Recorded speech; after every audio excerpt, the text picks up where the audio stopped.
America প্রবাসী বিশিষ্ট লেখক কমিউনিটি নেতা ও Sylhet to New York YouTube channel managing director খলকু কামালের সম্মানে বাংলাদেশ জার্নালিস্ট অ্যাসোসিয়েশন ইউকের উদ্যোগে পূর্ব লন্ডনের ব্যালেন্স রোডস্থ কমিউনিটি হলে এক মত বিনিময় সভার আয়োজন করা হয়।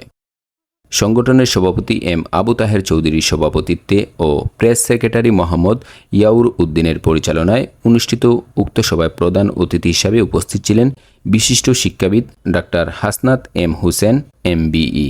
সভায় বক্তব্য রাখেন বিশিষ্ট সাংবাদিক নজরুল ইসলাম বাসন, সাংবাদিক মিসবা জামাল, হাজি মোহাম্মদ হাবিব, বীর মুক্তিযোদ্ধা মোহাম্মদ মুস্তফা, আব্দুল কাইম তালুকদার পঙ্কি, ব্যারিস্টার আব্দুল শহীদ, barrister Enamul Haque, doctor MA Aziz, Mohammad গুলাম রব্বানী, বদরুজ্জামান বাবুল, আব্দুল মুনিম জাহেদি কেরল, প্রভাষক আব্দুল হাই, জামান আহমদ সিদ্দিকী, মৌলানা আব্দুল কুদ্দুস, খন্দকার সাইদুজ্জামান সুমন, হাজি ফারুক মিয়া, শাহ সেরাগ আলী, ইউসুফ জাকারিয়া খান, আব্দুল মুকিত, আমিরুল ইসলাম নজমুল ও আবুল হাসান প্রমুখ।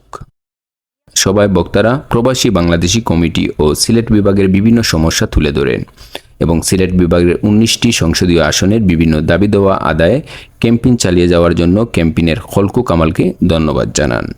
এ সময় বক্তারা যুক্তরাজ্যস্থ বাংলাদেশ হাই কমিশনে সিলেট হাই কমিশনার ও অধিক সংখ্যক সিলেটি কর্মকর্তা নিয়োগের জন্য বাংলাদেশ সরকারের পররাষ্ট্র মন্ত্রণালয়ের প্রতি আহ্বান জানান। সংবর্ধিত অতিথি খলকু কামাল তার বক্তব্যে বলেন, যোগাযোগ, শিক্ষা ও স্বাস্থ্যক্ষেত্রে সিলেট বিভাগ অনেকটা পিছিয়ে রয়েছে। উসমানী বিমানবন্দরের নতুন টার্মিনাল নির্মাণের কাজ এখনও শতকরা 10% সম্পন্ন হয়নি। অথচ চট্টগ্রামের শাহ আমানত বিমানবন্দরে প্রতি সপ্তাহে 5টি বিদেশি ফ্লাইট অবতরণ করলেও উসমানীতে আন্তর্জাতিক কোনো ফ্লাইট নামতে দেওয়া হচ্ছে না।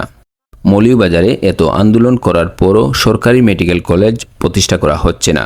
তিনি তার বক্তব্যে সকল ন্যায়সঙ্গত দাবি দেওয়া বাস্তবায়নে দেশ বিদেশে আন্দোলন চালিয়ে যাওয়ার আহ্বান জানান। সভা শেষে দোয়া পরিচালনা করেন Hafiz Mohammad Zilo Khan. Desk report, Sylhet to New York.